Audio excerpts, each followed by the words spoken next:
That's why I always say healing is a lifelong journey because there's Mm, always more to uncover. And that can be daunting for a lot of, especially survivors of abuse. It's like, no, like give me like a goal and like, let's just go hard and get there, right. which I appreciate that and I get it. But also, like, there's so much beauty in the journey and just knowing that, like, we're never our best self. Like, there's always more to uncover in our lives and to find freedom from. And that's the biggest thing for me in this lifelong journey with therapy Mm, and dealing with triggers and all the things is like I always enter more freedom. And I love that. I love yeah. finding more joy. I love feeling more whole. I love connecting with myself and my younger self and with the earth and with nature. I mean, it's like I never thought I could really feel as deeply as I can now. And it's Yeah. such a cool thing to keep going, to stay Yes. here. Yeah. Yes. I love that. That makes me so I've always where I've always struggled, and I don't know if connects for you, is that once I started to learn more about Jesus through seminary and all that, like I'm like, man, Christianity is rebellion, but in our country, it's convention, Yeah. you know? And if you've grown up in church, you know how cheesy it is. Yeah. How Yes. we sing songs to a boyfriend in the sky and all that sort of stuff. Mhm. Yeah. And for me, and what I've Mhm. seen, what I've experienced and heard about your life and what you do Mhm. is rebellious. It's revolutionary. It's like, Yeah. I'm not going to take it the way things are. Yep. So Yep. what the things that I read from your story when you wrote it and the things I've heard, I'm imagining as Mhm. you've grown and becoming more rebellious against the Mhm. system, like things change for you. Yeah. Does Yeah. anything come to mind? And honestly, listening to your podcast with Dr. Bart like made me think Oh yeah. some things are shifting. What does that look like for you now? Oh, I feel so seen. Beautiful. It's so funny. I had an intern a couple summers ago who loved Hush, my first book, Hush, and just adored Mm, it. And then began to get to know me. And then read it again. And she was like, you sound different now when I read that book. But I mean, it came out in 2007. And mm, isn't that the point of journeying with Jesus is that we do evolve and the narrow mindedness that maybe we grew up with our patriarchal parents is different now. yes. And also walking alongside people who are in pain or who are marginalized. I mean, it changes you if you stay in that box, you only go to Christian school, you only hang out with white people, with Yeah. rich people, with Yep. the private school kids, the parents. I mean, how can you evolve? How can you change? For No. me, it's just been about being in the trenches or having friends that don't look like me, hearing their Mm, stories. I mean, story changes you. And I just think the story of Jesus is so much about mercy, about compassion, um, mm, about opening your eyes to what's different and learning from that and yeah. that love would ground us and connect us all. And so yeah, I think in the first parts of my ministry it was different than it is now, and I still think the thing that still rises to the top is Jesus, and that has never changed because he has never changed and his story has never changed. But the way that I look at the world and interact with the world and the language no longer fits the old Right. ways. Right. And Yes. I think the biggest thing for me, Dave, and I know you probably would relate, is I just, instead of wanting to speak all the time and be heard, and I had my perfectly packaged testimony ready to deliver upon any, No get a little worries. excited. Yeah, I love it. I love it. Yeah. It became more of like listening is Mm, what changed me, and learning, instead of yes. being the one that had all the answers all the time. um I wanted to hear what other people's situations were. I love That's that. where it changed for me. Yeah. Yeah, the same as, yeah, I can resonate. But one of the values of the church that I planted was listen. The first value was listening that leads to understanding. What I wasn't Mm. aware of was how disruptive that would be when I listened to myself. So Wow. listen to what was going on for me. Um, Much something you touched on, which played out in various ways that were painful to not only me but to the people that were connected to me. The something you wrote in your book that connects with what you were just saying. You wrote, "I'm not above God. I must forgive just as He does." I remember when I first heard the phrase "love your enemies" that Jesus like kind of proposed. And when I was growing up, hell was a big part of the formation that I grew up with. So there's punishment. There's this God that forgives, but will damn you for an eternity in hell if you don't think a certain way. And I started to be like, well, why do I have to be better than God? Like I'm a created being. Why do I have to be better than the thing that created me? Like I have to forgive, but God doesn't have to. Like forgive, but you still got to burn for eternity. I'm sorry. And when you talk about that, like just that, the way that we evolve because we were brought up in a patriarchal system that enabled your stepfather to do what he did to you. Like he was enabled, empowered, emboldened, whatever it is, to just do whatever he did, including the people that supported him, upheld him, all that sort of stuff. And the more we grow, the more we change, it's very hard to sort of stay. It's hard to stay. I can say for myself, I haven't been in church in 3 years. You're there, like you're still doing it. And I'm like, I'm looking at what you do and I'm in awe a bit. And I'm just curious, what is it that keeps you connected? Not just to Jesus. I get Jesus, I get it. But to the institutions, what enables you to connect with those and relate to them still? I think that's a really good question. I think for one, it's about the people for me. I have really good friends in my church community. However, as I have grown and changed and evolved so much, it's different. And there's some who I really track with and others who it's like, wow, I'm just not there anymore. But like, how can I love you anyways? I mean, that's the story of our whole world. I mean, half my family believes politically way far different than I do. And how do we still have holiday dinners? It's in the church, it's out of the church. So that's been figuring out. But I also think that there's something about just being connected to a community that hasn't given up on me and who knows, where I'm at, where I was, and celebrates me, wants to support me. You know what I mean? Yes, despite absolutely. the differences. And also that my voice matters in my church community too. I think that is a big one. And I think there's a lot of places that I would have left. I would have been on a hiatus as well and figuring it out myself. But for me personally, the one that I've been involved with for all these years remains. That's beautiful. It I love that. all those things for me. I love that. I was recently having a conversation with a friend of mine who's a pastor in New York City. And often my friends that are pastors or that have been a part of communities that I've been a part of for the last 15 years are like, where are you at? What does faith mean for you now? And I was like, or what is discipleship? What is all that? I'm like, and this one story recently came to mind for me. The one where this guy says to Jesus, I want to follow you. He's like, I got to bury my dead father first.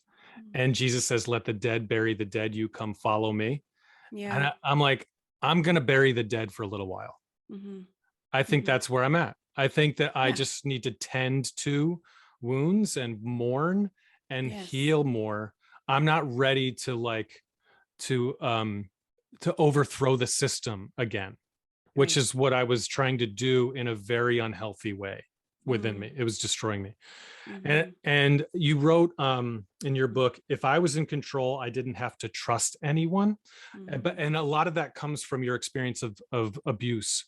And I felt like for me, what was true is if I could control a community, if I could be the leading voice up front, it'd be like, I'm fine. I have no problem. But if I have to be just another person and which is what I desperately wanted, it was very painful for me. I didn't know what to do. I didn't know where I fit. And I think I have a hard time trusting people that they Mhm. actually are willing to see me for my pain and not for what I do or don't do. Yeah. And as a leader, I mean, it's huge, your story, what it does for people. You do therefore in those spaces feel seen. You feel like you can trust people in a way that maybe, Well, yeah. I I love that. mean, Okay, that's because going a little far. yeah, because that's where I'm Yeah, I that's mean, where I still struggle. truthfully, Right, right. yes. I So I mean, wonder I then, think trust is, especially, you mentioned, you've been hurt in the past. And I think oftentimes we're hurt by those that we are supposed to trust. right, And then we live the rest of our lives wondering when the next shoe's going to drop. exactly, And even when we're really healthy, even exactly, when, you have healthy relationships and you've healed a lot of things, I mean, it's still there right, because humans fail us and right, institutions definitely do. right. And I mean, that's a big part of where I'm at, is like, I look left and right as an advocate and an activist on these kinds of topics. Right. Everywhere you turn, it's another pastor with major failures. It's Yes. another, leader who's a criminal. Right. There, it's Right. everywhere. Right. And so, no, I don't walk into even my own church and say I trust Mm, it. No way. mm, In fact, there's a lot of things that even my community won't speak out on really boldly, or they'll say something, I'll be like, well, that wasn't well said. You know what I yeah. mean? But I've Yes. had to give up the control because it's not my baby. Right. And it's not theirs either. You know what I Yeah. mean? Like, but it is a bunch of misfits and sinners meeting together because we all do know and love Jesus, and we want more of an experience with him and with one another. And Yeah. that's what I think matters to me. Yeah. I think coming through a lot of your work is this understanding of a deep need for one another. Yes, And not only a need for one another, but your need for one another is informed by your need for yourself, like your need to be absolutely. whole, right? Hmm. And That's right. that's what I really learned from, I mean, anyone that's listening to this really should listen to your podcast, because I found you had this series on survivors, and you're Mm, just like constantly leaning into yourself in a way that feels like so healing, if I'm assuming for you, but also for those that are part of your community. yeah, thank uh you. yeah, no, it was really powerful for me. Like I said to you before we started recording, I was in tears just listening to some of Mm, your experiences. And I'm not even mhm. sure, because it doesn't resonate with my experience. I don't know what it's like to lose children in Cambodia to sex Yeah. trafficking. Hmm. But your ability to deeply connect reminds me of what I learned about Jesus. Mm, And while I have been taking a hiatus for a while on what that looks like, I wanted to say it's really inspiring to see someone doing what you're doing and staying sort of. And okay, so here brings the other question. People get to see you in this context, right? They get to see you on interviews, podcasts, you write. Um, they don't see you when you're triggered. They don't see you when you're mm, in pain. that's right. Yeah. What does that look like? Not the description of how it looks. How are you processing through those things? What does it look like for you to find some kind of peace in those moments? It's a really great question. Um, yeah, I think for one, I've learned to expect the triggers, and I think that helps me through them when they come. Mm, If something in my environment or a situation with my children or, my husband or whatever it might be would be feel triggering to me, I can stop and I can say this is normal, yeah. because I was sexually abused for 10 years of Yeah. my childhood. Mm, I was raped in college, and my mm, stepfather committed suicide when I found my voice. mm, You know what I mean? mm. There was so many layers to my trauma, that's Yes. just the start of it. But Yes. so I can say, okay, I've gone through a lot of things and there would be a reason why I would feel triggered right now. Mm, What is it? So it helps me to step back and look at the bigger picture and not feel so like I need to go run in the closet and shut the door and not come out, right. Right. or think about ending it all. There's so many extremes to it. So I think the biggest thing is just normalizing it for myself. And then maybe call my therapist, set up an appointment. That's a big one. But, Yeah. for an example of something recent that Mm, was helpful to me in recognizing a trigger. And I felt so overwhelmed, so anxious, so consumed by this situation. Um, was realizing that when I am afraid, I seek control. Mm. And so there was a situation with one of my children, and I felt very fearful. Um, I felt like, oh my gosh, like this thing came out of nowhere. We weren't expecting it. I'm scared. How do I've got to fix this. And Yeah. the only way to do it is to now just control everything. But I Yeah. knew that by controlling the situation, I would lose connection. And connection with my boys is like the key. Like we talk about everything. We're so tight knit. And Mm-hmm. that is number one for me. And so it was like my trigger would then end up having a repercussion of the exact opposite of what I would actually want. Yes. So it's like I have to be able to step back out of the situation, you know, and a lot of it is processing with safe people, safe friends, survivors who understand similar triggers, my therapist, journaling out some of it's really helpful for me. Nice. Going for walks, you know, just kind of stepping outside of this situation. Yeah. And assessing, okay, when I feel triggered, this is what I do. Yeah. And do I want that to then affect this? No, Right. I don't. So what can I do? And a lot of times it's like, okay, I can set a better boundary here. Right. And I feel safe inside that boundary, you know, or whatever it is. But that's, I guess, a little journey of what it looks like for me. And to your point, these things do happen. And you're right. The public doesn't see that. No. But it is important to know it happens to all of us. Right. Exactly. And our kids, thank you for sharing that. Our kids are one of our biggest triggers often, right? You know, like, because we are just like trying to give them so much that we didn't get, or keep them safe from the things that we did get that we didn't want, you know? That's right. Yeah. Or just, you know, for many of us who were sexually abused as kids or physically abused or whatever it was, when your child reaches the age you were, that maybe it was the worst of it or something like that. Oh man. That just in itself can be a trigger. Like they didn't even do anything but grow up, right? So it's like you just being aware. I think that's again the importance of therapy, of talking, of journaling. It's like recognizing what is it in your story, because how would you know that when your kid turns a certain age you might start feeling a little something unless you were really working through it, you're talking through it, it's something you're dealing with, you know, on a regular basis. Absolutely. You know, that makes me think about, and maybe this is just because I might quote this like every time I'm on the podcast or speak in any way. Dietrich Bonhoeffer, I don't know if you know who he is or was, he has this quote that says, we must learn to regard people less in the light of what they do or omit to do and more in the light of what they suffer.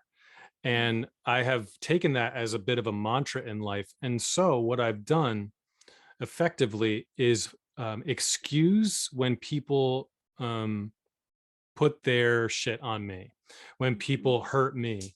And I've done that with the person that hurt me as a kid. I've done that over my life. I'm like, I wouldn't call that abuse. I wouldn't call it that. You know, they were struggling. They had their own pain. And I haven't still to this day figured out what does it look like for me to advocate for my own sort of truth while I know that someone else is hurting me out of their own pain. You know, and that's something that that I'm trying to figure out. I'm not so much of a people pleaser or pushover anymore, but now I too quickly go to like, that's because they're hurting. Passion. Yeah. Have you struggled with that at all? Yeah. And I think I struggle with it with others that I really care about and love. Like even just hearing that from you really hurts my heart, because I think that it's so important that we don't dismiss that just because we're good-hearted people, because it happened to you. Yeah. So I think toxic positivity is very traumatizing. 100%. Yeah, absolutely. And even, you know, typically I talk about that coming from other people, you know, like ignorant, well-intentioned, whatever, but like, that's so wrong to say like, oh, but at least it wasn't that bad, or at least you weren't that, you know, or it didn't go on that long, or it's so great that he took his life. Like, you know, it's like all these things, like, but actually it wasn't great. It was actually really horrible. And even if it only happened one time, that was one time too many, you know, those are the things we need to hear Yeah. from other people, but we also need to hear it from ourselves. Yeah. And I do think that when we are able to hear it from ourselves and to really say, to younger Dave, like, Mm.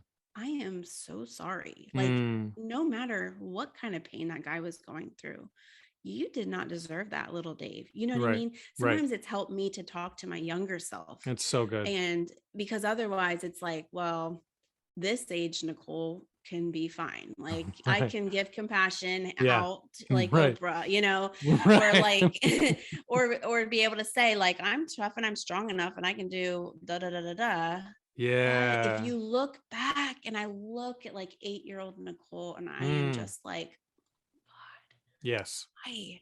Hell no. Right. Like, Right. it didn't matter that he had this problem going on. Exactly. Or I don't need to have compassion for him there because Mm. he really fucked up. Yes. He should have Exactly. never done that to Yes. me, to you. You know what I mean? So I Yes. think the inner child, the younger version of us, is one really helpful way to remove that toxic positivity and Yes. to really validate that younger version of you. That's And so there's a helpful. lot of healing there. Mm. Thank you for sharing that. That's really Yeah. helpful. It makes me think about Brene Brown said something like, we're not thinking beings that feel, we're feeling beings that think. Mm-hmm. So that, a lot of us, even, those, and I know I'm a feeler. I'm a 4 on the Enneagram. I don't know if you know what Okay. Yeah, I'm a like, 9. okay. All right. Yeah. I know that I feel deep and I Mm-hmm. go towards that, and I can recognize Right. that as truth. I think a lot Mm-hmm. of times we want to think we're actually 41 and not Mm-hmm. still 5 years old, That's right. like that's Yeah. still at work in me. That kid is still there. Yeah. Yes, he's Yeah. still there and he needs to be heard. He needs Yeah. to be validated because otherwise he's still needing attention. You Right. know what I mean? Or he's Yeah. still thinking, well, I guess I should have let that happen because that guy, you know what I mean? Like, I Well, think there's yeah. power in speaking back to that child and Yeah. saying, no way, there's nothing you did wrong. You did not deserve that. Yes. And I Yep. think I I think, think growing up in the tradition that we did, and I grew up Pentecostal, but it has similar roots to, I think, did you grow up Nazarene? mm-hmm, Yeah. Um, there was this like, if something bad happened to me, I must have brought it onto myself. right. Mm-hmm, And so therefore, I'm not about to tell anybody that something bad happened to me. that's right. Yeah. There's all of this. You talk a lot about secrecy Purity and culture. yeah, purity. Oh my God, purity culture. That's another Mm-hmm, thing you talked about in that episode that I found. So, mm-hmm, I got married at 22 years old for purity mm-hmm, culture. It's like, right. and Yes. we don't, who knows anything about life at that age, Right. I literally have kids in my school that are 20. I'm like, I was engaged. Wow. you Yeah. You're know like, you're like just a baby. Yeah. It's wild. yeah, Yeah. it is, it's really wild. Mm-hmm. And it's so painful that we have to come to, people like myself come to this at a later age. And you've been speaking out about this since what, 2002 Mm-hmm. ish. Yep. Yeah. Yeah. And that's incredible, because I think I my last guest said something about forgiving herself for not coming to an earlier realization of where she's tried everything to, with depression and anxiety, tried everything, and finally something clicked, at this Mm, age, and she had to forgive herself for not getting there sooner. mm. I think that feels healthy to me, rather than Yeah. being like, I'm so mad at myself for not realizing this sooner. I just have to forgive myself. I didn't have the skills, I didn't know. That's right. Yeah. Yeah. And that's, again, it's part of the journey. As we go, we get more tools Right. and more realizations, and that's normal. That's good. Yes. That's, Yeah. we have such a high expectation on ourselves. Our younger versions of ourselves have known everything. And that's, I think, part of, publishing a book at 27 years old. Mm, And then it's like, it's still out there. And yes, God does amazing things with that book. And I'm so yeah. grateful. But there's so much that I would change now because I've changed. I mean, I'm Yes. 41 now. That's Yeah. 13, 14 years. There's a Oh lot to man. learn. But instead of being ashamed of that and be like, oh, can I take some of that back? It's more just like, bro, that was normal. And like, if I Yeah. was still that way now, there would be a problem there. So no, I'm Absolutely. glad. I am Absolutely. grateful that I've had all of these years of learning, and I can continue to have a voice, on my podcast or speaking out at different stages. I mean, that's great. I can continue to put out new things as I learn, as I hope Yeah. everyone is still learning. But to Yeah. think that at 27 that I could have had it all figured out, that would be crazy. And I hope Mm. everyone reading my books knows that. I think that, yes, I do. You know, what's funny? I was like, I've read your book and I find it, where I struggle with is people who judge someone else's journey, right? So I Mhm. read reviews. There was one person who did not like that you talk about Jesus and Yeah. like, and Any negative review, that's always what it is. yeah, Yeah. and it's too bad because what, like, in context, you're someone who talked about being sexually abused by your stepfather for 10 years, and then he completed suicide after, like, what was it, like 5 days after you spoke? Hmm. Yeah, 1 week. Yep. And I'm like, that was what you were using. That's how you process the world. That's what you needed. Right. And Right. to judge someone else for that is pain. But I get also people, I guess I understand. A lot of people have been hurt by the church, so that might be their first reaction. Yes. So, Yes. so now, as a Hmm. person, 13 years removed from writing, you now have a different voice. You now have grown. I have a Jesus fish tattoo. That's my first tattoo.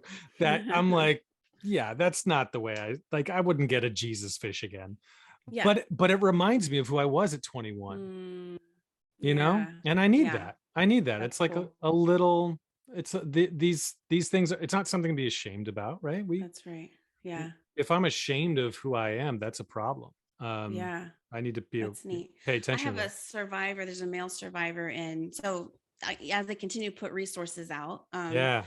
it's called Unleash. So we have like an e-course. I just put it out during the pandemic, and we have an Yes. online support group for survivors. It's awesome. It's an 8 week Mm, course. We meet. So there's film that's involved. And one of the male survivors in the film said the exact same thing about his tattoos, that mm, it's a reminder of where he's been and love how it. far he's come, Love it. and he wouldn't cover them up. And I was No. just like, that's so cool. Yeah. And his are kind of the opposite. It's like gang stuff. And like now he's like more like, but you know what I mean? That's a really cool thing. And I Yeah. think again, too, it's markers in our healing journey. One of the Mm, exercises in mm, the Unleash course is to draw a map of your healing.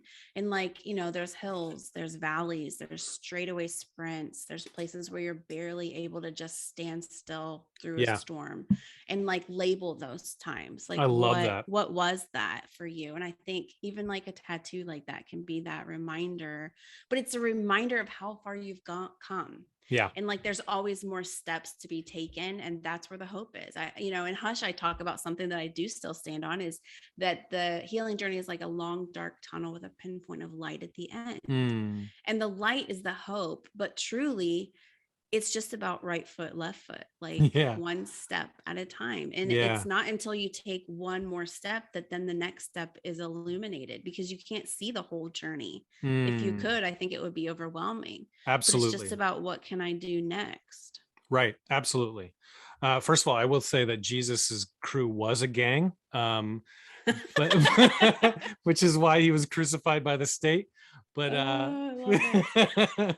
I don't. That's one of the issues I do have, that I can't enter back into Christianity, because it's not revolutionary. It is conventional. Mhm. It's the thing that upholds the Yeah, empire that's right. in so That's many hard. ways.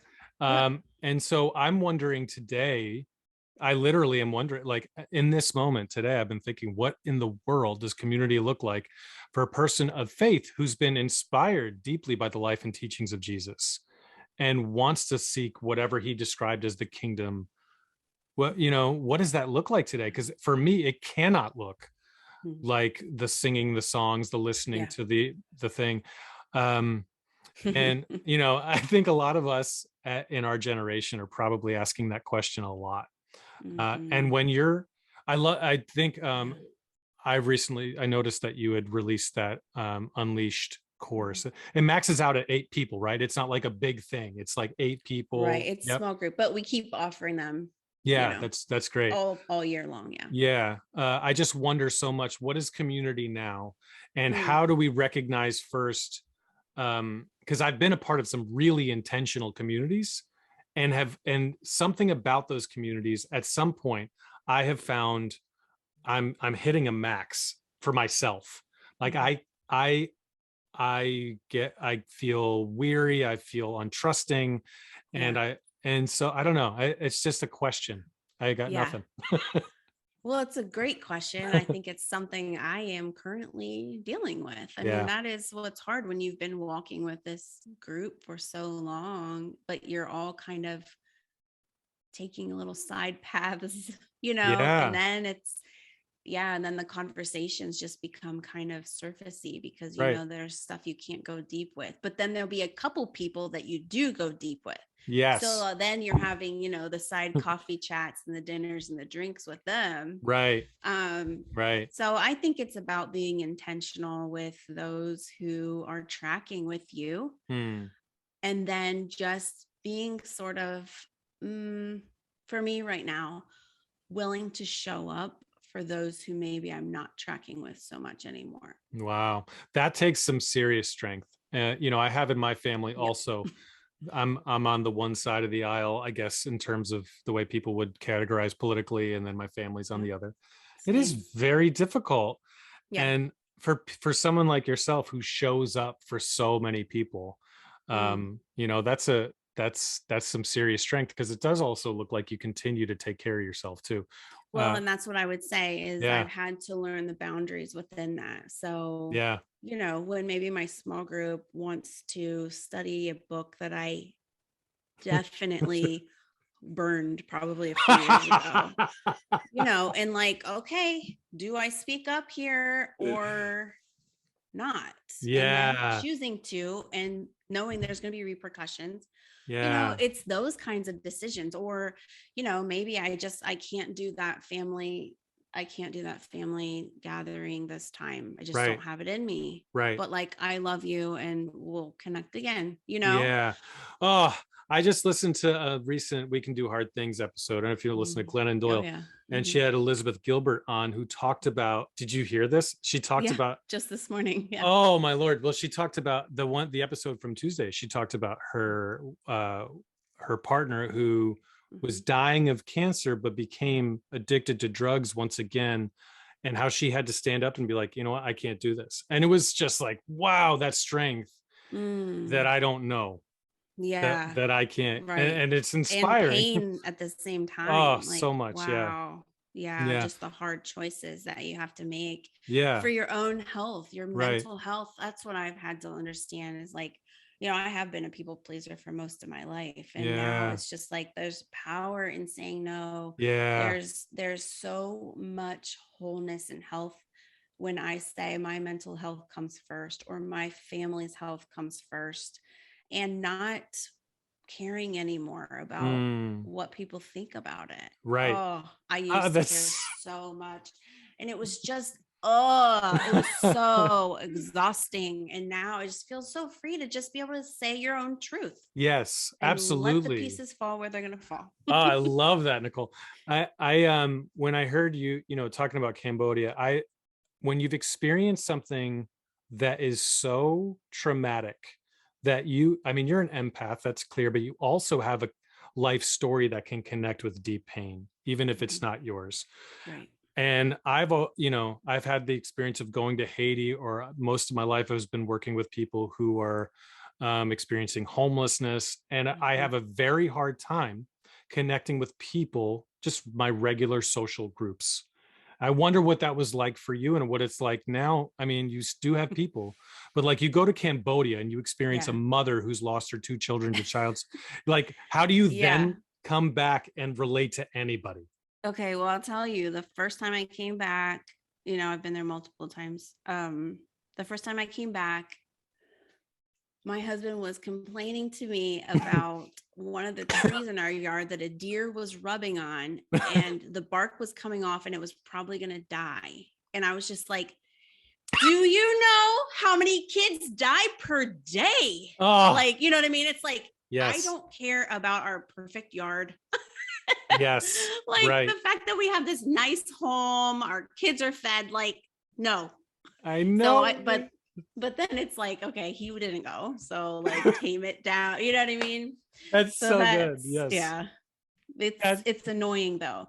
But let me say, that's good. it's not even just Cambodia for me anymore. It's Yeah. like, it's my Black and brown friends. It's Yeah. my gay friends. Like, Yes. that's where I just see, okay, you don't have to even travel down the street. No. Like, it's just walk outside your house, and the stories of the hurt and the harm and the fear in this country.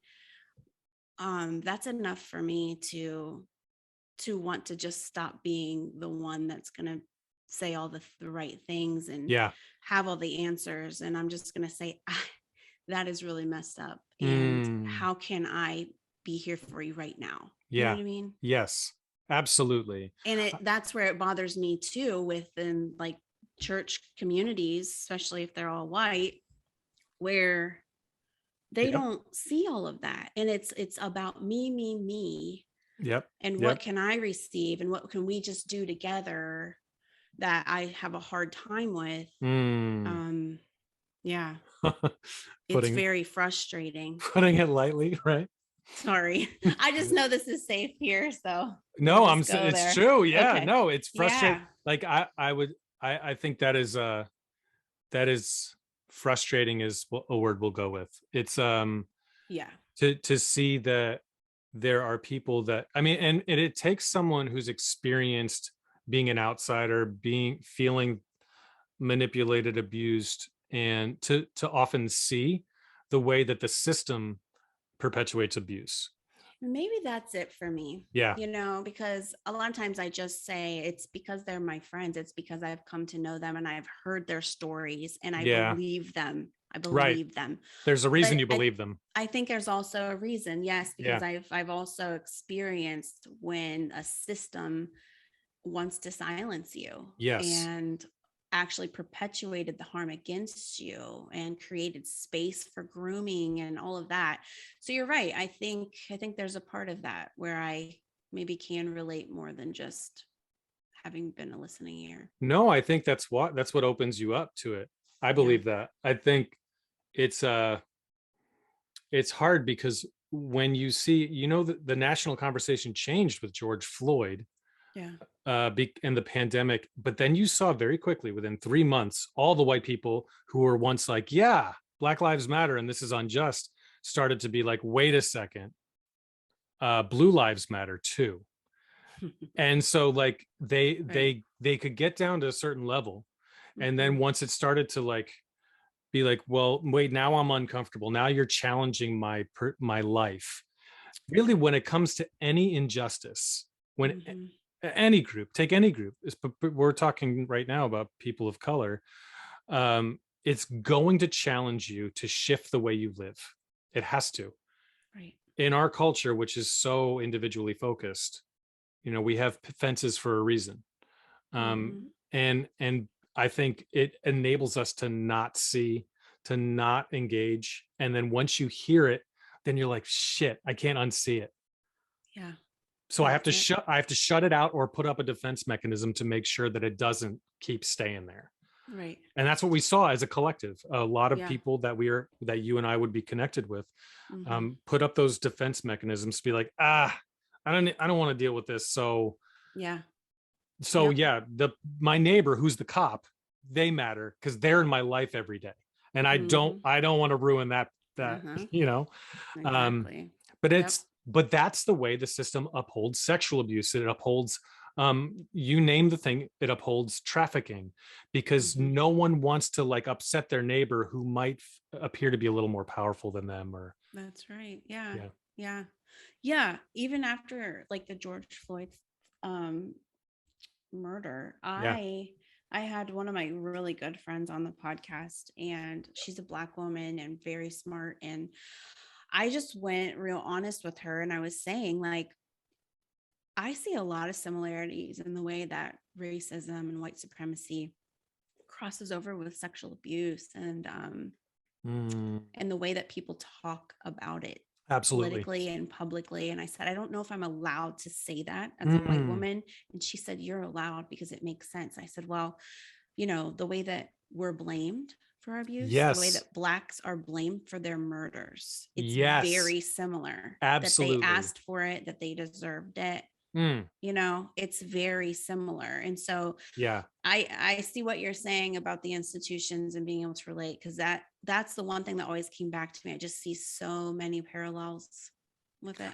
I mean, the system was made for me, right? So the system was made Yeah. for people that look like me from places that I'm from, and not you, not people of color, not women, not people of color. It was Right. not made for you. So Mhm. it's working. It's working the Right. way it was made, Yes. which is to make things streamlined for me and make it more difficult for people, for women, and for people. It's still doing that.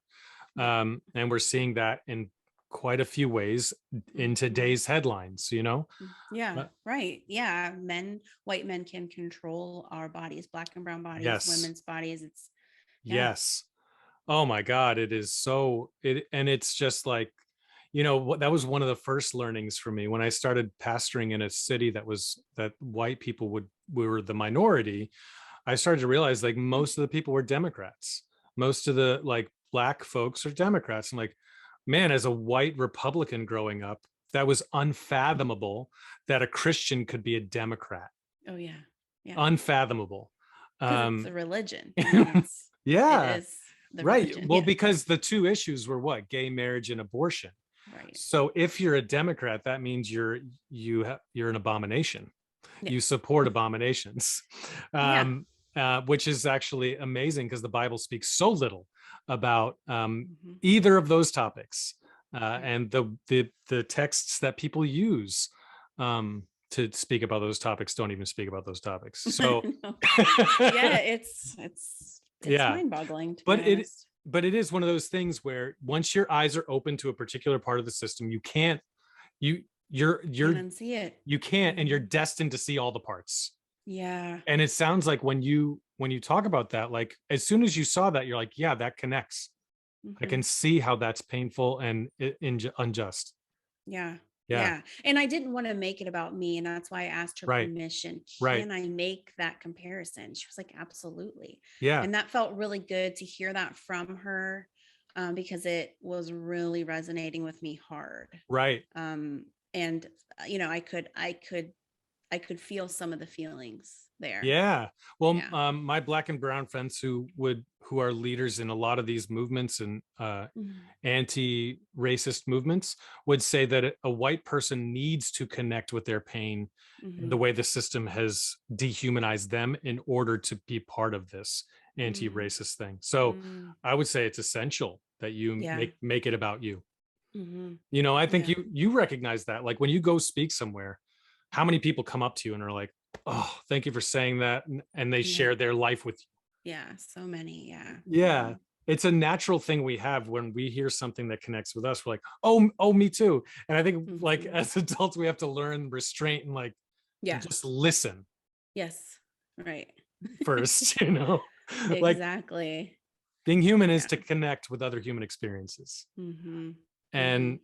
I wonder now, like you're still going around speaking. Like, is your main focus now the unleashed groups? What are you like throwing your energy into right now? Mhm.